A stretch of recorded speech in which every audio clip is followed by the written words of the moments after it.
welcome to day 21 of Vlogmas. So you guys know I got my hair done yesterday and Rosario did an amazing job. He's so talented, but I feel like it's really ashy blonde and I feel like I just didn't ask for the right thing. So I'm trying to show you guys in the light what I'm talking about. I'm gonna run to West Vibe Salon and have them put a toner on top to make it like a deeper, warmer brown color because I just don't really feel like myself. I don't know, I have to be on camera all day and I just feel like it doesn't need that much of a difference. I just feel like because the blonde is so light, just to go a tiny bit, just like to deposit some of the color back but keep the dimension and keep the artistry that Rosario put in is gonna be key. I think the vibe I'm gonna go for is like this kind of brown, which is a really different. I'm trying to show you guys fully. Let me just show you what it looks like, a picture that I took on my phone.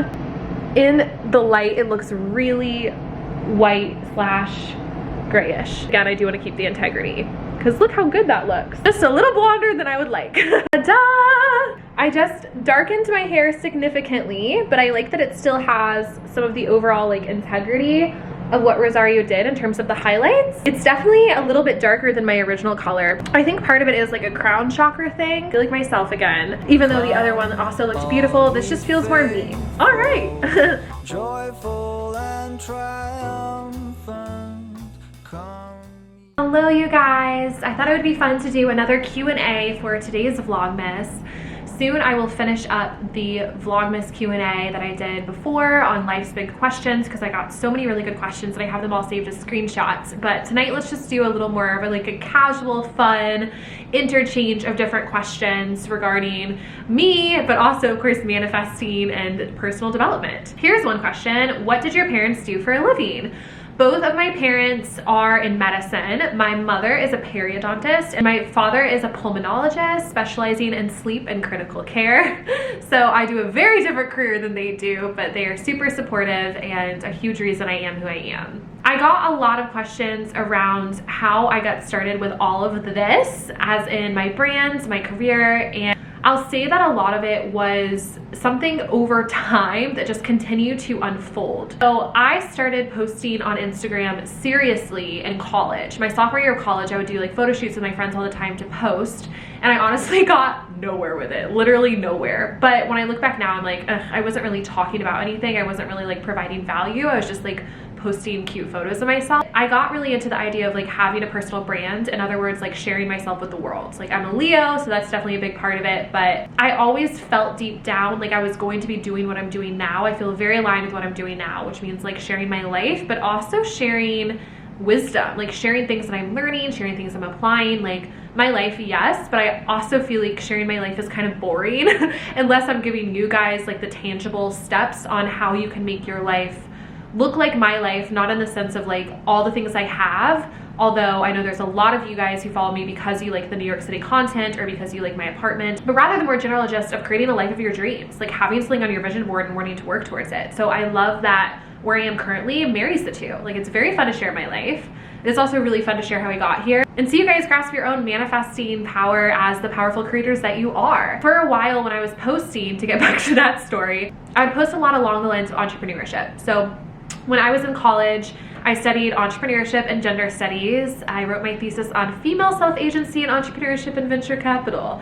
I went to CU Boulder for my first 2 years. I transferred to Brown, went there for my junior and my senior year. And when I was at Brown, I feel like I was really doing a lot with social media. I actually started my first YouTube ever when I was at Brown. I called it Haley the Daily, and I was just trying to like make my own little talk show. Again, that was very like disjointed. Like I didn't really know what I was doing with it. I just knew that when I sat down in front of the camera and like set it up in my little dorm room, I had so much fun with it. But I did videos that they didn't really have like a clear rhyme or reason. And I think the reason I'm emphasizing that is because if you want to do social media or build a brand, it's really important to know what it is that you're standing for and what you're offering to people. For some people, the value that they're offering is solely in sharing their lives. You know, there are so many epic YouTubers who, when you watch them, you feel like an escape from your day-to-day life, or you feel inspired in your life, or you learn a lot of valuable tips from them in terms of like how to clean up your space, how to organize your closet, like favorite supplements, smoothie recipes, or just I don't know, just falling in love with people's lives and getting to experience it with them. I think that's really beautiful. But being clear on that from the get-go is of the utmost importance. And I was just doing a lot of disjointed content. Like there was my favorite Netflix shows, which is cute. Like I feel like that would be actually a good like Vlogmas topic now, but that would be embedded in something that has like more of a clear mission statement, and you guys already know me. I also would do things like I'd do a random question generator and ask my friends questions. Anyways, point being, it was something that I'd have a lot of fun with, but nothing that was going to like blow up and go viral, right? Then I would do a lot of entrepreneurship content, especially because I became a motivational speaker. So I published a book called Her Big Idea when I graduated from Brown. The book came out in June 2018. I graduated in May, and it's a book about entrepreneurship. And a lot of people tell me all the time that they read it, which I think is kind of funny because I know the information is good and it's rooted in the research for my thesis, but it's so different from who I am now. That doesn't mean that what I wrote then was inauthentic. It's nothing like what I post about now and what I talk about now. But beneath the surface, the entire time that I was posting about all of this stuff like entrepreneurship and writing books about that and doing motivational speaking and speaking at places like Harvard and Yale and TEDx, like I was always spiritual. You know, I was always learning more about manifestation, reading spiritual books, listening to Kabbalah episodes. It's like I was sharing my life and the things that I was achieving from a business standpoint, like as an entrepreneur and like building my personal brand as a motivational speaker, but I wasn't talking about like what was going on behind the scenes of what was getting me there, right? Like I was doing EFT, but I wasn't talking about EFT. I was listening to affirmations, but I wasn't talking about my affirmation. And little by little, as things started to improve in my life so drastically, because I started EFT and affirmations, people would ask me like, how are you where you are? Like, how are you suddenly able to move to New York City? How is all this coming together? And I was like, oh, it's because I'm doing these things. And I started to talk about it. And then it just kind of felt like I was fully able to show up as who I was. Before, I didn't know if anybody would care, especially because it was an audience of people who followed me because they like showed up to my talks about entrepreneurship, which is different from manifesting and spirituality content. Or it was like people from high school and college or like miscellaneous like programs. And so I kind of had a fear, like if I start posting about spirituality and like who I really am and the things I believe, will that alienate people, right? Like maybe I should just do like more of like personal development type thing. But little by little, I just started to lean more into who I really am. That's the thing. A lot of people worry about not wanting to get started until they've figured out perfectly who they are and what they want to show to the world. But your brand is supposed to evolve with you, especially if it's authentic, right? Like I cannot fit into the mold of the brand that I created for myself when I was in college and when I was really into the power of an idea and going after entrepreneurship. But that version of me made me who I am today. And I'm sure there's a future version of me out there who could not fit into the mold of the things that I currently talk about. However, who I am now is making me into who I will be. So your authenticity is always going to be the most important. What really made things take off for me was TikTok. Basically, I'd moved to New York City. I knew I wanted to be a talk show host. Still not one, but that's okay. I'm sitting in front of a camera today, so I trust in the process. And I signed with an agency, but it was mostly for like modeling or maybe some commercials. The pandemic happened. I went back to Colorado for the worst of it. And when I was there, I just kind of started playing around on TikTok. And my first TikTok that ever went viral was actually the story of how I got a callback for Disney Channel when I was in 5th grade and how I didn't end up doing the callback. But this entire time, like I've always wanted to like pursue my entertainment dreams basically. And how I signed with an agent in Denver for a commercial, and then how I moved to New York City and how like the city shut down because of the pandemic, but ultimately I still signed with this agent and now I'm waiting to go back to New York City.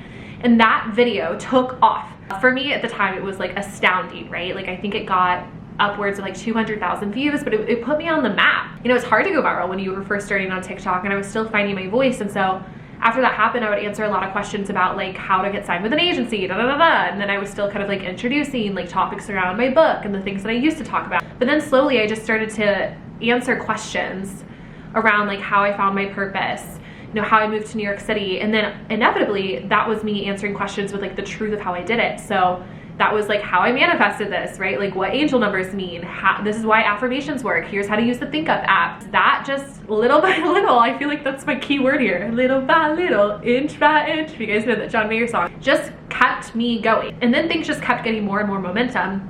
And I knew from like my business entrepreneurship background that so much of it is market research, right? So I was noticing the questions I was getting asked a lot. I was noticing the videos that did really well, like which topics people really liked. And in this beautiful, interesting way, like the things that were doing really well on TikTok were also the things that made me the most happy to post about, right? Like I kind of found it funny that when I post about things related to like business or the nonprofit that I had started my freshman year of college, like it did okay. Like, it answered questions for people, but when I would post about how to ask for a sign from the universe or cool stories along those lines or my favorite manifesting exercises, like those would really take off. And I was like, wow, I really feel like, well, for one, I know that the content is helpful, but for two, I know that I'm in full alignment as I'm filming this. And that has to count for something energetically. So from there, just continue to take off. And it's been this beautiful unfolding process. And I just feel really aligned with where I am right now. I'd say that if I wanted to morph or change anything with my career, I would like to lean more into entertainment. And I'm still trying to figure out what that means, but I'm excited about the potential of singing more, sharing more of my songs, and like being more of who I am. Like, I feel like on my podcast, I'm very authentically me, like who I am, because it's just me recording it by myself. I'm recording it with this open container for whatever is going to come out in terms of like stories from my personal life, little anecdotes related to the topic that I'm choosing. I think because the podcast has been doing so well, it's really illuminated how maybe just being me is enough, right? Because as much as I believe that value is the #1 thing that makes people want to follow you, and I want to deliver value so much, sometimes I think I'm so hyper concerned about value that I hide who I am. And that's also, by the way, why YouTube's been so good. Like, that's me literally sharing my life. And sometimes I've gotten discouraged. There's been so many times I've said, I think I'm going to stop vlogging. I don't think anybody cares about it. Like, what's the value in it? And it's you guys who have said, like, no, please don't stop for whatever reason. And it really keeps me going. And now I'm just so glad I never stopped. So another question someone asked along these lines was, how many hours per week did you use to dedicate to building your brand when you started? The honest answer is like every hour I could. For context, like, I first worked for a startup when I graduated from college, and I worked for them remotely, and I've always been very, very, very good at being productive. Like, managing time. I thrive a lot when I'm busy. That's why I'm thriving during Vlogmas. Like, if I can squeeze in things, I do really well with that. Ironically or not, when I decided to quit at that startup to do Haley Hoffman Smith full time, I was the least productive I've ever been because I didn't have anything to do every single day. Like, I was my own boss, and I was so murky on what that meant for me. So that's why I actually always tell people, like, start whatever it is that you want to start, like, while you're at your job, and you will make it work, and that momentum will carry you forward. And I think, like, I quit at the time that was right for me. I believe in, like, divine timing. I believe I did everything at the right time for me. I could not have stayed longer than I stayed, but if I were to do it differently, or if I would like to go back in time, I think I would have like gotten to a place where I'd gotten some more momentum with my brand, or was like actually making more money on a more consistent basis, because I was making money outside of my job through speaking engagements, but they were kind of like one-off engagements. And I also was completely done with my job by March, and I was speaking at colleges, and they typically have their last presentations or whatever based off their programming in April. And so I basically booked like 2 more talks, and then I was like, shoot, it's the summer and I have no idea how I'm gonna make money. It was very stressful, but it's okay. Pressure is like how you build the diamonds, and that's how I started my copywriting business, and everything worked out. However, what I'll say for like building my TikTok is that I used to have this hard and fast rule: 3 TikToks a day, come rain or shine. It doesn't matter how I feel. It doesn't matter if I have 0 ideas. It doesn't matter if I have 70,000 ideas. However, sometimes I would make like 8 TikToks in a day.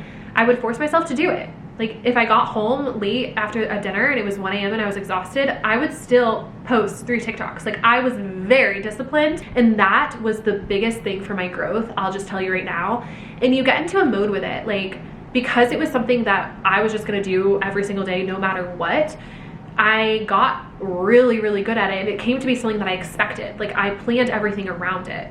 I made sure that I did it before I went out to dinner, like if I was going out somewhere at night, or I knew when I get back tonight I need to do it, and I would just do it. That would be, I would probably say it would be like an hour for filming, and then just in general for like editing, responding to comments, brainstorming new content, and then like watching other TikToks to understand like what the trends were. That was a good 4 hours a day. Then on top of that, I would pay attention, again, like the market research piece. I would pay attention to what people were asking me and what was performing really well as like potential product ideas, right? Like, oh, if I'm giving out this free content and people are really liking it, that's a great way to say, hey, if you want more support on this, here's like a program that you can purchase. So the second TikTok I ever made that went really, really viral, and this was like my first super viral video, like over 1 million views, was this trend where it's like someone dancing in a room or like jumping on a bed, and then their younger self is listening into the door to like hear that it gets better. And so it was about me being a full-time content creator, like making 6 figures, living my dream in New York City, like being signed with a talent agency. And then it showed like me outside the door listening in as a 15-year-old who's like caught up on stupid boys. It like broke her heart, which was me at 15, literally. When that went super viral, like everybody's question was like, how did you find your purpose? How did you find your purpose? Which I didn't really think was gonna be the question asked from that video, but I was like, whoa, yeah, how did I find my purpose? Wait, it's way more than I can answer in like one comment or a series of videos. Let me make the purpose pilot. So I made my first course through Teacher. So then like brainstorming those ideas, building that out, reading the content, marketing it, like all of that in total, I would say would add on another like 2 to 3 hours a day. And so me being X Games mode about all of that, I would say it was an additional 7 hours a day, but I don't want that to scare you if you do have a job. And I will say like a lot of it can just be thinking, getting an idea, like being on a work call and then thinking, oh my gosh, I've got a really good idea for that next podcast episode or blog post, and jotting it down. I would include that. Like when you're truly obsessed with something because you love it so much and you know that you were born for it, it is so hard to escape thoughts about it. And so you're always kind of like mentally planning and mentally there. That was one of the best pieces of advice that a mentor ever gave me. When I was running my nonprofit, my freshman year of college, I was also working at a restaurant as a hostess. And this man was like the chairman of a big organization, this big nonprofit. And so he was helping me with like, you know, how you grow and scale a nonprofit, especially on a global level. I was brand new to it, I was 18. And he said, hey, when you're walking around, you know, at that steakhouse and you're seating people and, you know, you're checking to see like if people need more water, he's like, be in your brain, be up there the whole time, use that time to think. And it was one of the best pieces of advice I ever got, because it was like multitask. If you are somewhere and you're doing like mindless tasks, you can still be thinking, and this is still productive, and this is still working towards your dream. Oh, so good. Love this question. What was your favorite thing to do as a child? I would actually put my stuffed animals in a circle in my room and pretend to teach them, which is like what I do now. And then of course I would do like little TV shows in my mirror in the bathroom at night. Like I'd be like, this is my moisturizing routine. It was like one type of lotion, but I always loved like speaking or teaching. I also always loved music. So I would like make up dances, like Ali and AJ songs.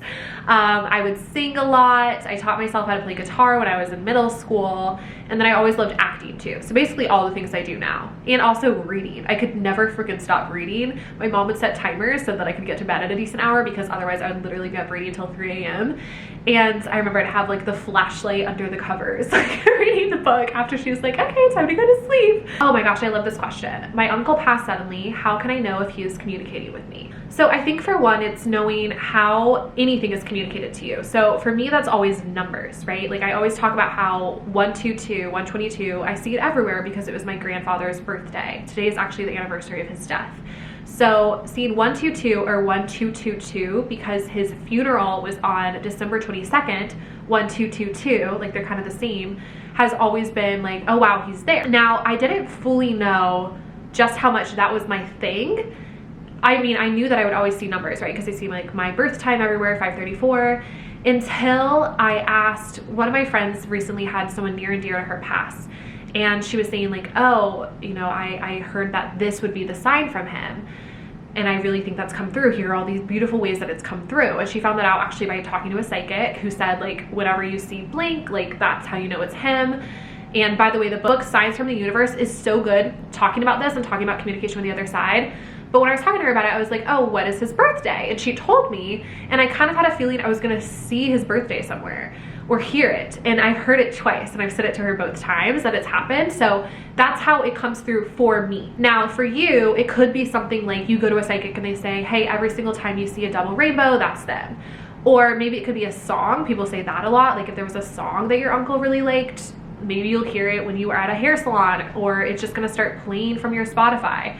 A crazy thing is that my dad's best friend passed when I was in middle school. And at the time, I loved the song Live Like You Were Dying by Tim McGraw. This story is so insane. I literally forgot about the song until just now, this moment. My favorite song at the time, his best friend dies. It's not like I was close to him, but I was watching my dad grieve his best friend, and it really made me acutely aware of like, oh my gosh, we're dying. On top of that, loving the song by Tim McGraw, and it's like a chilling song. Oh my gosh, it's so good. I'm gonna have to listen to it after this. the whole principle is like, and someday I hope you get the chance to live like you were dying. In other words, like live like you knew you weren't gonna make it any longer, because wouldn't that change how you showed up to your life? Whew. That song reminded me so acutely of the fact that he had passed. This was all happening around the same series of weeks. Well, one day I am like in my bedroom and I hear music coming from the other room. So like right next to my bedroom in my childhood home was like the computer room. So it was like my mom's office. There was like the computer that my brother and I shared. And I walk in and the computer is off and it's playing Live Like You Were Dying. I cannot believe I forgot about that. Oh my gosh. And then also Hawaii is like one of the places I feel the most like spiritually connected. Every time I've been to Maui, like a lot of people will say this about being on Maui, it's such a powerful energy. And we were driving like through the coast and that song came on the radio. It was one of the first times I'd heard it in a long time and I was pretty emotional. So again, songs, numbers, symbols, people could say their name or like the name might show up somewhere. Like say your uncle's name was Pete, maybe you have a waiter and the waiter's like, my name is Pete, I'll be helping you tonight. I think it can come up in those really epic ways. Or even if you're just meditating and you can just see if you can connect with them, really cool. Okay, one more question because I could totally talk all night. I love this question because it's something that sometimes I struggle with. It was, what have you loved about living alone? So I live alone, woo! And when I first moved into the space from my little studio apartment, I've talked about this before, so sorry if I sound like a broken record. I just felt really lonely. And I felt kind of like that homesick feeling, like when you go to sleepaway camp or a sleepover when you're a kid. And a lot of it was because like I was living alone in this very large space. And now I've gotten used to it. I feel like my energy is kind of like fluffed out and so everything's fine. Sometimes it really strikes me. Like the other night I realized I was the only one of my friends like not going home to somebody. And I was just thinking about that on the way home. But I immediately like corrected the thought and comforted myself by just saying like, Haley, you like to be alone. You know, you like, I like to get home and have it be quiet and to be able to like choose what TV show I want to watch and just like go to sleep and, you know, have my own routine and just like be in my space without someone else's energy in my space. But I will say sometimes it does get really lonely and I can get really, that's my thing, is I sometimes just get really good at being alone. You know, I was in a long distance relationship when I was in college and I would have this thing where like I would miss him a lot when we weren't together, obviously, but I got into a really good mode of being alone. And so then the first few days, that's kind of extreme. The first like day or few hours of being with him again, if we'd go on a trip together, he'd come visit, it was very hard for me to like connect again because I would kind of put up this wall of like, I'm super good at being alone, and then he would leave and I'd be devastated. I'd be like, I don't want to be alone, I don't want to be alone. And then like a few days later, I'd be back to normal.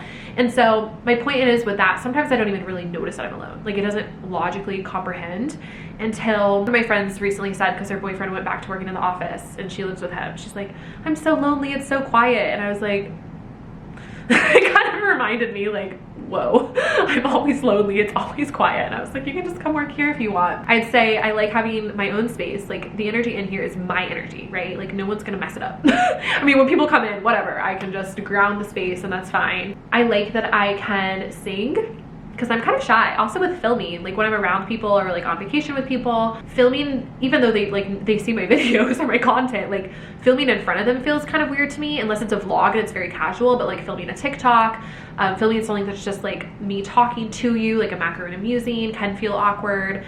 And then like writing songs and like learning how to sing, like that is doing like vocal warm-ups. Like when Rachel was here before my performance that night, I was like, I don't want to do vocal warm-ups in front of her. Anyways, amazing questions. I appreciate you submitting them. They're so fun and I hope you learned something. I hope you got something from this. I'm gonna head on to sleep. Tomorrow is Monday morning, baby. And this was so fun as always. Good night, you guys.